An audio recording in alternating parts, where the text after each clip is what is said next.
العلي العظيم وفوز أمري إلى الله والله بصير بالعباد. الحمد والثناء لله رب العالمين. اللهم اغفر لي كل ذنب أذنبته وكل خطيئة أخطأتها. اللهم إني أتقرب إليك بذكرك واستشفع بك إلى نفسك وأسألك بجودك أن تدنيني من قربك وأن توزعني شكرك برحمتك أرحم الراحمين. Salawat. Allahumma salli ala Muhammad. May Allah subhanahu wa ta'ala bless us, make us strength and tawfiq to understand teachings of Islam, Quran, to understand this dua kumail, and also practice based on the teachings of Islam, Quran, Ahlul Bayt, and our beloved Imam Amir al-Mumin, inshallah. Our discussion is dua kumail, supplication, which is powerful. We reach to this point, Allahumma inni Allahumma ghafir li kulla dhanbin adnabtu. Last time I mentioned that our beloved Imam Amir al-Mumin, he wants to lay out the foundation. For that foundation, he has to tackle the loopholes and all the areas which can distract our journey to Allah subhanahu wa ta'ala. And also we concluded that we have two types of sin between us and Allah subhanahu wa ta'ala. One is which is referred to the inner sins, one is outer sins. And both we talked and discussed last week. After that, our beloved Imam Amir al-Mumin, instead of going one by one, counting in details, he wants to tackle a general sense. Allahumma ghafirli kulla dhanbin adnabtu. Allah subhanahu wa ta'ala, forgive me every sin which I committed. Big, small, open, hidden, knowingly, unknowingly, with my awareness or without my awareness, or any form or shape of this sin. Why we have to care about those types of things? Isn't Allah subhanahu wa ta'ala la yukallifu Allahu nafsan illa wus'aha? Allah subhanahu wa ta'ala doesn't impose us more than what we have a capacity. So if I commit any sin out of my ignorance or not knowingly, or some of the sins which just I don't have the knowledge about that, why I have to seek pardon for that? The answer is yes. When we are talking about punishment, you're right. You're not going to be punished for those sins which is out of your control. But in order to achieve the highest rank, it matters. Imam, he is not talking about chastisement and punishment of Allah subhanahu wa ta'ala. He's talking about the higher rank of Allah subhanahu wa ta'ala. He wants to have those. So you're not going to get higher rank by committing a sin. Hidden sin, not knowingly, whatever. So Imam, he wants to wipe out all those sins. That's first. Second, here between Allah and our beloved Imam Amir al-Mumin, Khaliq and Makhluq, you're talking about Allah subhanahu wa ta'ala, the ranks of Allah subhanahu wa ta'ala, the authority and majesty of Allah subhanahu wa ta'ala. When you compare to Allah subhanahu wa ta'ala, obviously, no matter how you're careful about yourself, we are not up to that level. Therefore, I, as a servant of Allah subhanahu wa ta'ala, no matter I am Ali, our holy prophet, or Musa, Isa, Nuh, Ibrahim, Ismail, or ordinary person like me and you, once I'm talking to Allah subhanahu wa ta'ala, I'm a servant, I'm his creature. Once I acknowledge that I am muhtaj and needy towards him, I'm looking for his more rahmats and blessings. The rahmat and blessings of Allah subhanahu wa ta'ala has a system, is not random and without system.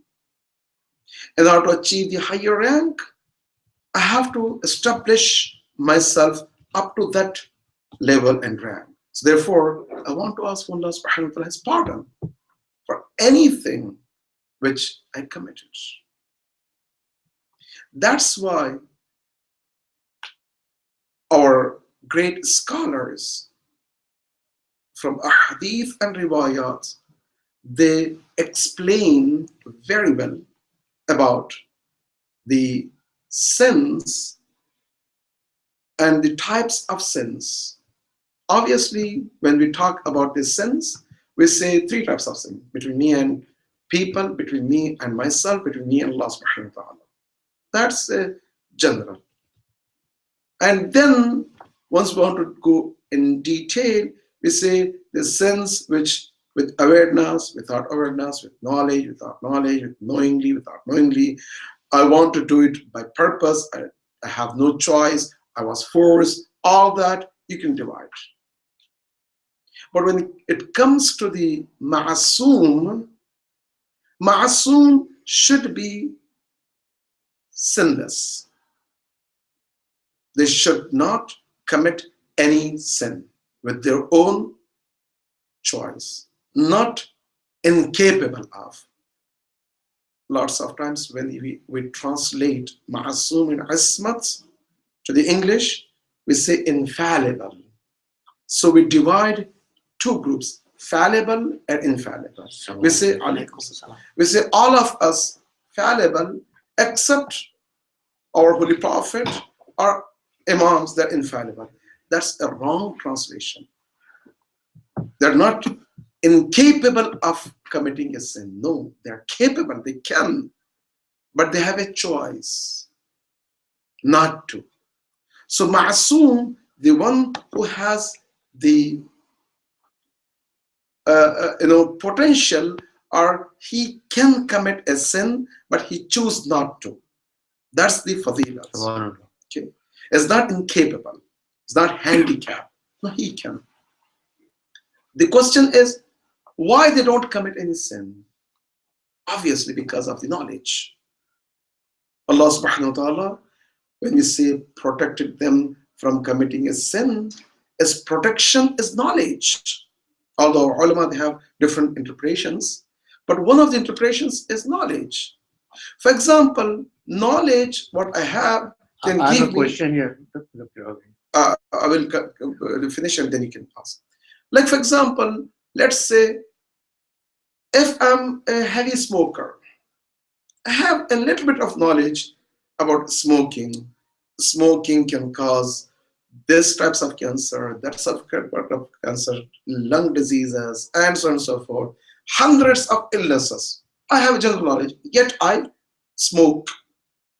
Once I go and I diagnose myself with the doctor and they find out that my lungs are dying and I have a severe, la samahallah, God forbid, illnesses because of the smoke, and if I continue for one more week or one more month, I will die. So this type of information is different than a general information. So once I know that, I will try my best not only to quit the smoke. I don't want to be in the area which is smoke-free area. That's the awareness. So when we say that Allah subhanahu wa ta'ala protected them is not protection by force. No, he gave and blessed the knowledge to Ma'asumin, and Ma'asumin, they have a knowledge. The same way, if I know that this glass has a poison, I don't drink that at all. Why? Because I'm not, crazy. I'm sane person. I know the consequences of the poison. I know that the moment I consume that, what's going to happen? All that assumption of that, I will not going to touch that at all. So that's why Imam Ali alayhi salam, he said to Kumail that, Ya Kumail, if you want to know the difference between you and us, the difference is I can tell the consequences and the result of each and every action with my eyes. I can see, I feel, and also I can tell you. But maybe you have general knowledge. For example, غيبت, backbiting. أيحب أن يأكل لحم أخيه ميتا فكرهته. We have a general knowledge that backbiting is as if eating the dead flesh of my brother. So it's just general knowledge, but we don't comprehend, we don't dissect that, we don't understand the depth of that. But the Arif will understand that. So Imam is not only understand, can see that, can feel that. So he has that complete knowledge in his eyes. As I said, is not general knowledge of smoking, but after diagnose, you'll find out that these are the things. If you continue, you'll collapse. So Imam can see that. So that's the protection. Go ahead. فارسی میگم صریح. اما مسلمان غیر شیعه میگن که معصومین هیچ عظمتی نداشتن. خدا اونا را تطهیر، دعای تطهیر، خدا اونا را پاک کرده دیگه، اونا باشه. Yeah. این So ایران رو میگم. yeah, it is the same thing. The question, yeah, the comment is, some people may think that since Allah subhanahu wa ta'ala protected them, there is no fadilats or greatness of the ma'asumin, that they don't commit any sin because Allah subhanahu wa ta'ala protected. If Allah subhanahu wa ta'ala protected me, I could do the same. No, that's not the case. They have their own will. اشاره میکنم به آیه تطهیر. Yeah, they have their own will. That's the meaning of ismat. Ismat is they have the will, choice to commit, but they don't commit. The difference is the knowledge. So this knowledge and blessing can increase. Again, about that ismat, we have a lot to talk. Yes, go ahead. Does it have anything to do with the levels of yaqeen, ilm? Yeah, obviously, that's the ilm has the different levels, and the certainty, the aynul yaqeen, haqqul yaqeen, ilmul yaqeen. Okay. So then the the highest rank is haqqul yaqeen, and then the aynul yaqeen and ilmul yaqeen. Lots of times we have a certainty, but this is knowledge. Once we see the consequences of that, once we feel, once I put my hand in the fire, fire begins to burn, I have a aynul yaqeen. Haqqul yaqeen is the consequences of that burning itself. Yeah, that's why lots of people, they kill themselves, the suicide. They think that they reach the aynul yaqeen, they can see, khalas. No, haqqul yaqeen is the consequences of after having this act. It's very important. So yeah, that's also has to do with that. So now I want to recap that. Allahumma ghafir li adhnub allati Allahumma ghafir li kulla dhanbin adnabtu. So Imam is asking for every sin may a servant commit. We concluded that for me and you, that could be the case. For Imam, yes, they have one standard. which is all the Masumi, all the prophets, all of them, they have one small standard or one simple standard. That standard are Masum.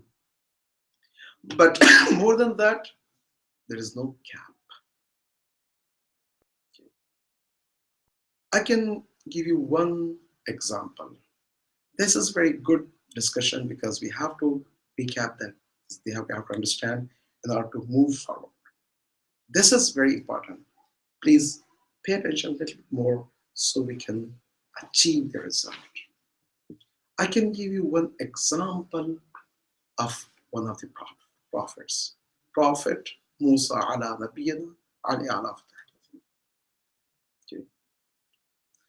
Prophet Musa is a Masum. His action is a proof for us. Hujjah. Whatever he did should be stand as a guide for me.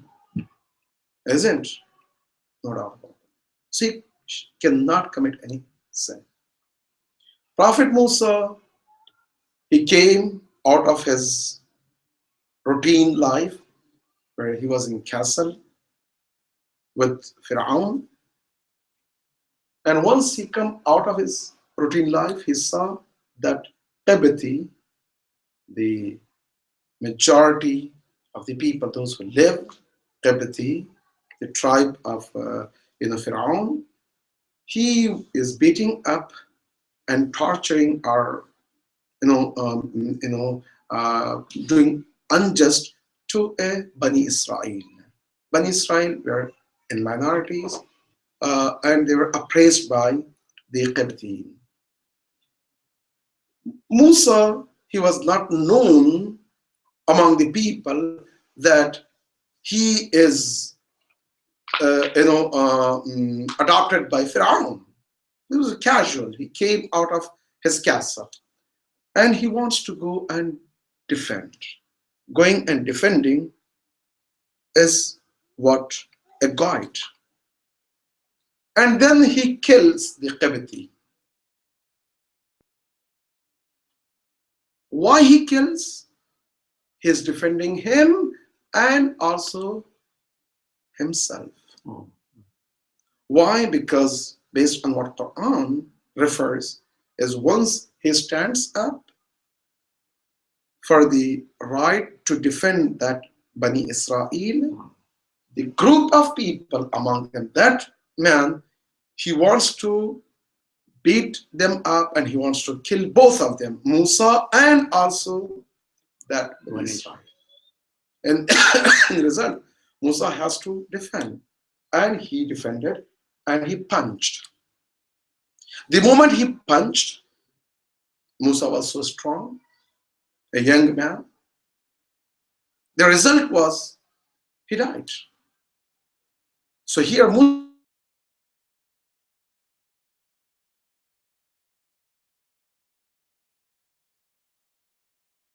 because this Tibeti is protected by Fir'aun and Fir'aun will find out and so on and so forth. It will be chaos. Musa says, Rabbi inni zalamtu nafsi. Allah subhanahu wa ta'ala, I did unjust to myself. Where is it unjust? All this story is beautiful.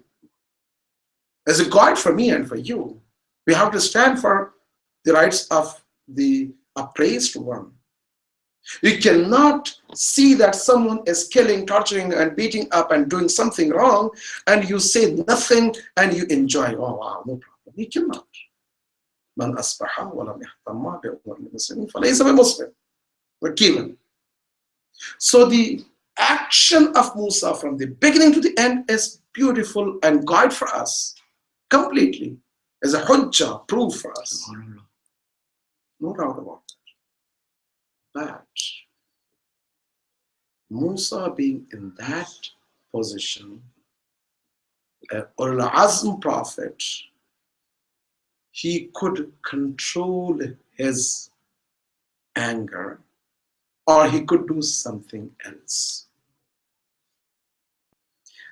That part is lacking. So here Imam Ali says that if anyone on the earth other than we Ahlul Bayt were there, they would do the same what Musa did. Or they should do the same what Musa did. But me, Ali, I wouldn't do. Why? Because I have more control than Musa. So the rank of Imam Ali is higher. So Imam Ali can deal differently. For example, when Imam Ali is defeating and fighting with Marhab in one of the battles, Marhab was disrespecting Imam Ali by spitting. What Imam Ali did? He could defend. He could kill him right away, and he's right. And no one can say that he did wrong, but he stands up and is walking. So that's the difference between Musa and Imam Ali.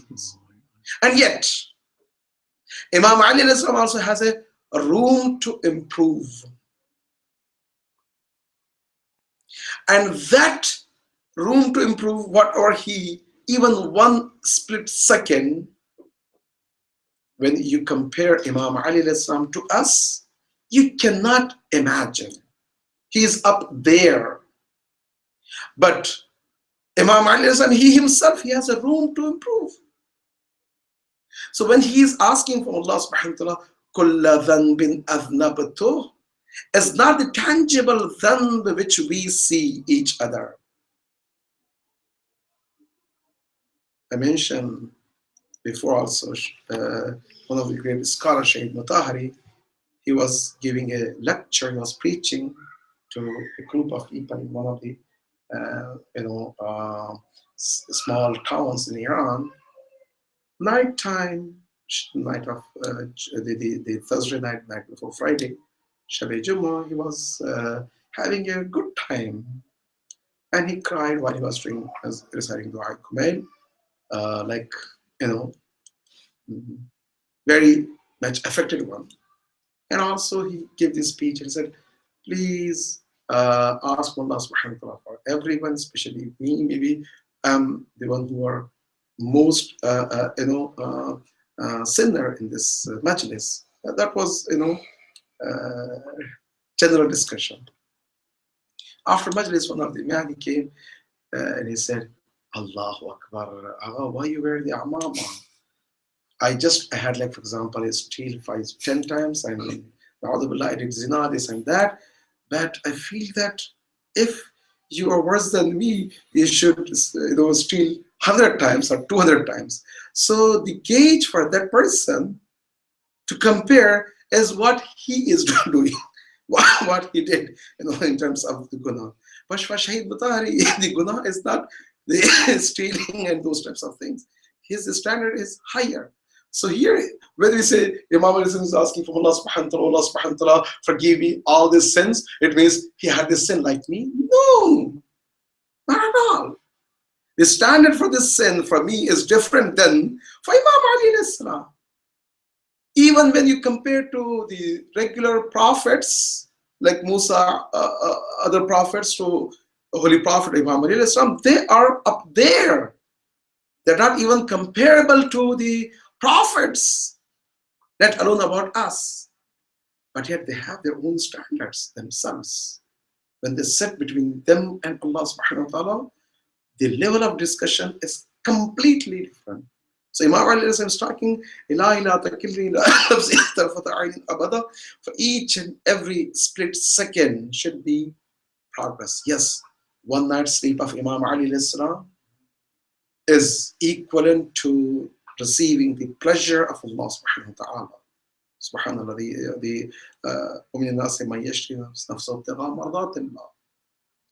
that's given. That's given. One strike of Imam Ali is equal to all the worship of the jinn or ins. That's when we compare. But for him it's different. Yes, you can say that. For example, one big corporation or the wealthy person, what or he earns, what or he owns, is equal to, for example, 1 million people on the earth. Or not 1 million, 1 billion people on the earth. Yes, you can say, because 1 billion people, whatever they have, one person has. But yet he has a room to progress, room to grow. Why? Because the poor person who has nothing, he's needy of a bread, he's asking $1. The one who has a $10, he's looking for $100. The one who has like that. These ranks is not only for the tangible things, for the ma'anawiyat also. Allahumma ghafirli kulla dhanbin adnabtu. Imam Ali said he means that. It's not only in the state of teaching us, no, he's communicating to Allah subhanahu wa ta'ala with all his heart. Allah subhanahu wa ta'ala forgive me. Why? Because once he laid on that type of foundation, it's good for us also. Allahumma ghafirli kulla dhanbin adnabtu. And then wa kulla khati'atin akhta'tuha. Khati'ah, the difference between khati'ah and the dhanb. Dhanb is something has the consequences. Khati'ah maybe has no consequences. What we call it athar wada'i. Athar wada'i, the consequences of that. Okay, if I cut my finger, the athar wada'i is, you will see that there is a injury in my hand. I'll take care of that. Okay, this is called dhanb. Okay. So, for example, if you make this shirt dirty, your shirt will be dirty. This is called dhanb. But khati'ah is because out of ignorance or not having knowledge, or because of some other circumstances, or you're by force, there is no consequences for that. But it's still, Imam, he wants to go one step higher. All the sins and all the shortcomings, which has no effect in my life, but that's a shortcoming. Allahumma anni, Allahumma ghafirli kulla dhanbin adnabtu wa kulla khati'atin akhta'tu. Yes. So, basically, then Zand and Khati can be the same action, but because the person doesn't know about it, it's a different word. So, like if for example, you ate food that's haram, but you didn't know it's haram, that's a Khati. Yes. Yes. I mean, because Allah subhanahu wa ta'ala is not going to hold you responsible, is khati. Okay. But then is what you Like eating a haram food. No, yes. it's haram. Yes. But let's say if you eat something you don't know whether it's you think it's halal, right? So you have your proof to say it's halal, but let's say it's not really halal. So you can say that there's no consequence, but it's still some defect. Jazakallah. That defect is achieving the higher rank, not the punishment. Right. You have to understand that. It's not about receiving the punishment, rather achieving the higher rank. Why? Because each and every second of our life, each and every action of our life should take us to the higher rank, even when I'm eating. Why? Because halal food itself is mustahab.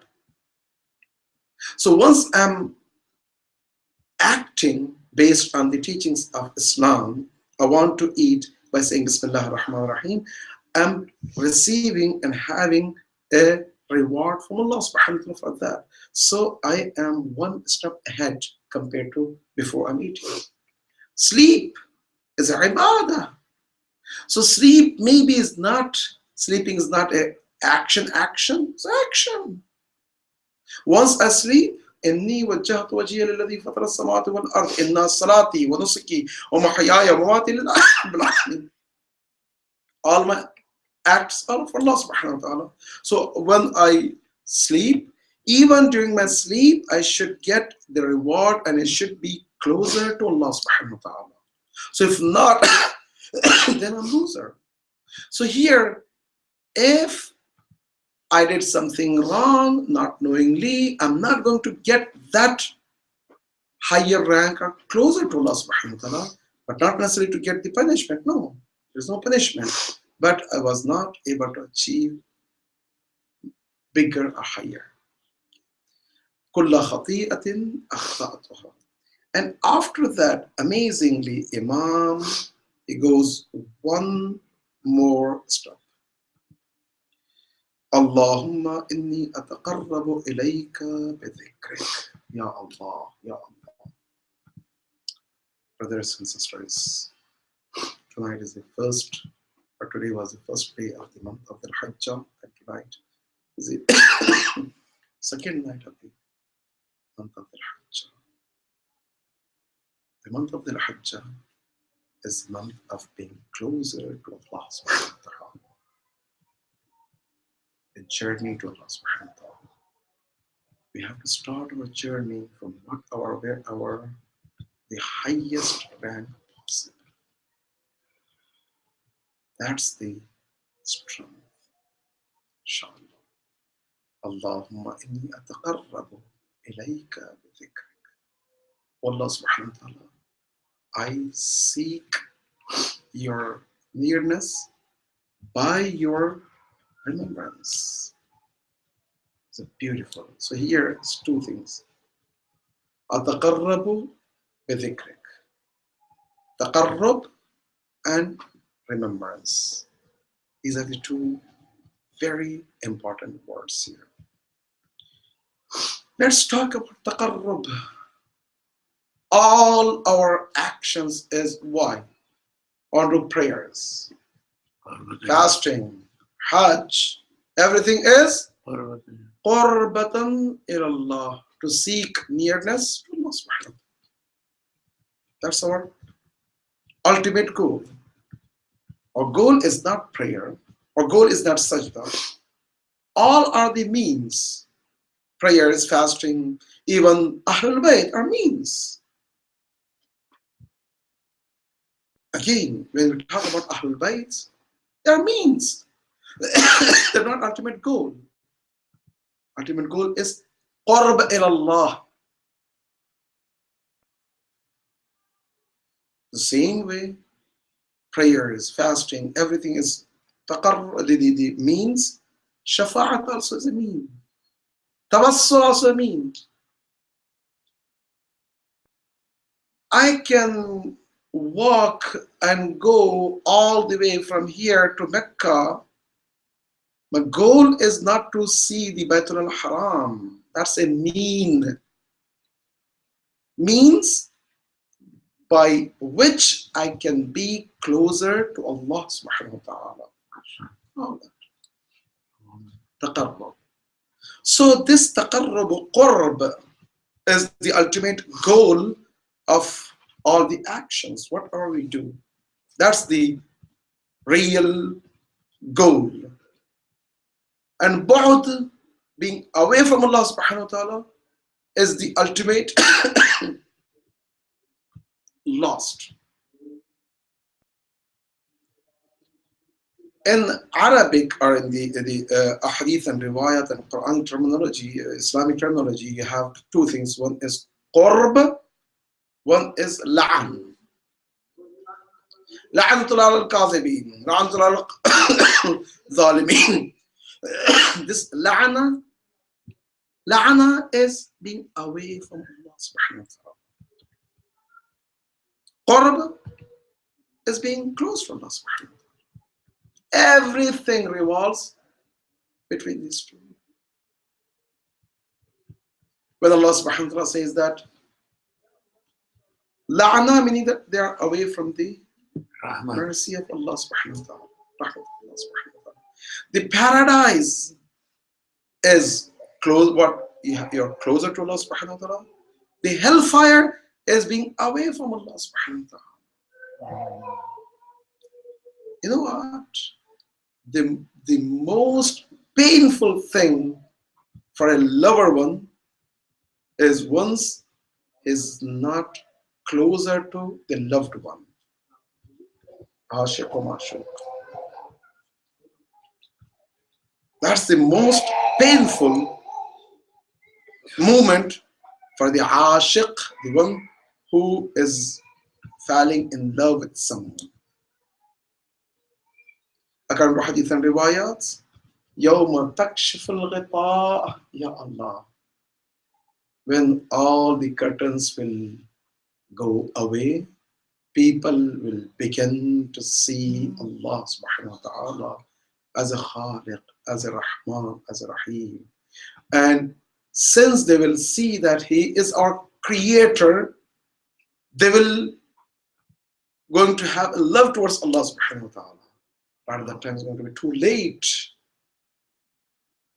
And having love to Allah subhanahu wa ta'ala, hub to Allah subhanahu wa ta'ala, real hub after death, and they have to be away from Allah subhanahu wa ta'ala.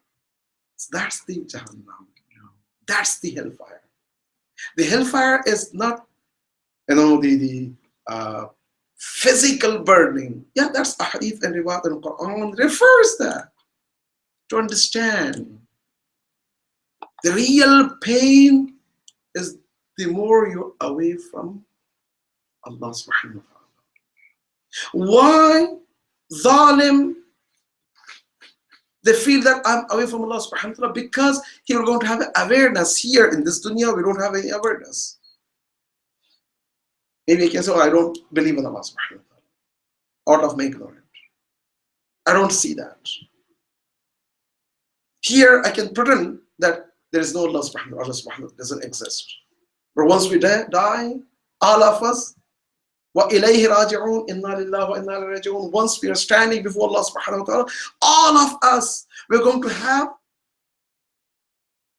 that awareness that He is Allah. Once they know that He is Allah subhanahu wa ta'ala, who's going to hate Him? None. Who's going to turn away from Him? None. Even shaitan, he will desire to be closer to Allah subhanahu wa ta'ala.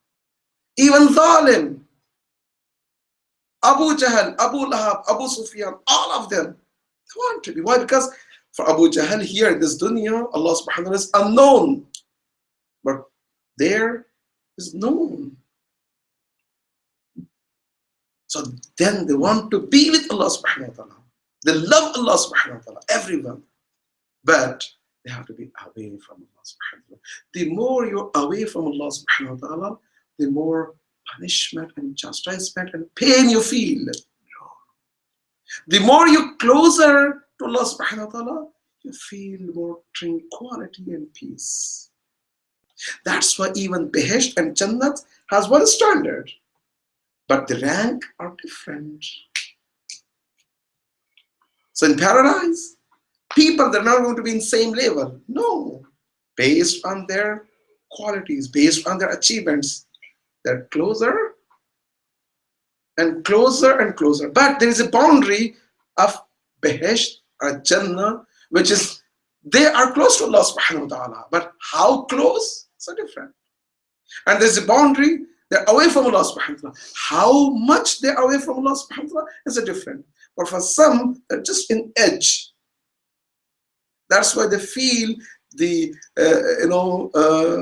smell of being close to Allah subhanahu wa ta'ala. For them, لا يشم رائحة الجنة.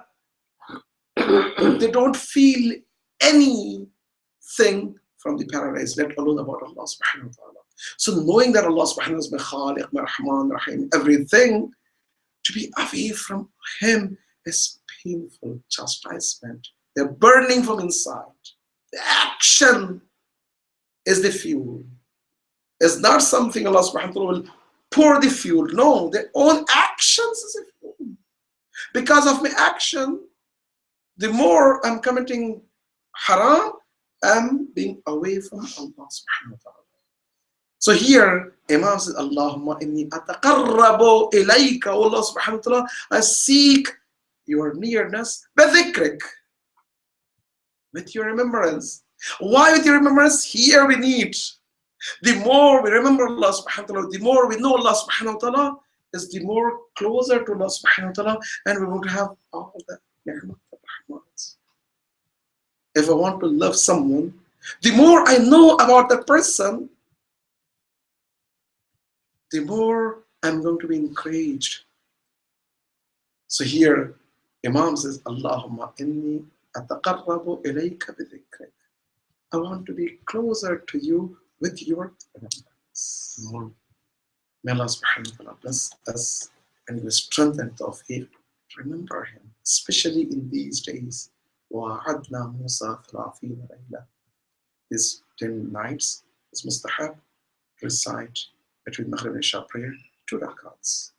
Prayer of the first 10 days or 10 nights of the month of the Hajj. 2 rakat after Surah Al-Hamd in each rakat, 1 times Surah Al-Ikhlas, and this ayah of Surah Al-A'raf, 141, I believe.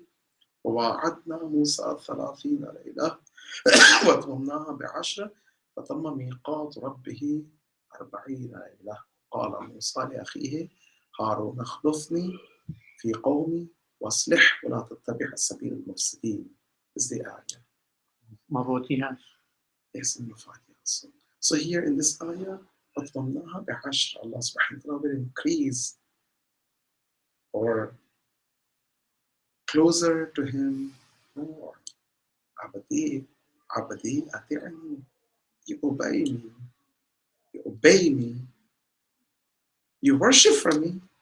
I will make you closer to me. You take 1 step, I will take 10 steps. You do 1 thing, I will do you multiple things. So this is the month. Inshallah, this is the days. We have to seek closer to Allah subhanahu wa ta'ala with His remembrance. May Allah subhanahu wa ta'ala bless us. Muhammad wa ali Muhammad sallallahu alaihi wasallam. اللهم صل على محمد وآل محمد. Any question? شما چرا نمیشی آمده؟ خاصی میشه. I wanted to write something, but I have no pen, inshallah. اللهم إنا نسألك باسمك العظيم الأعظم الأعز الأجل الأكرم يا الله يا الله يا الله يا الله يا الله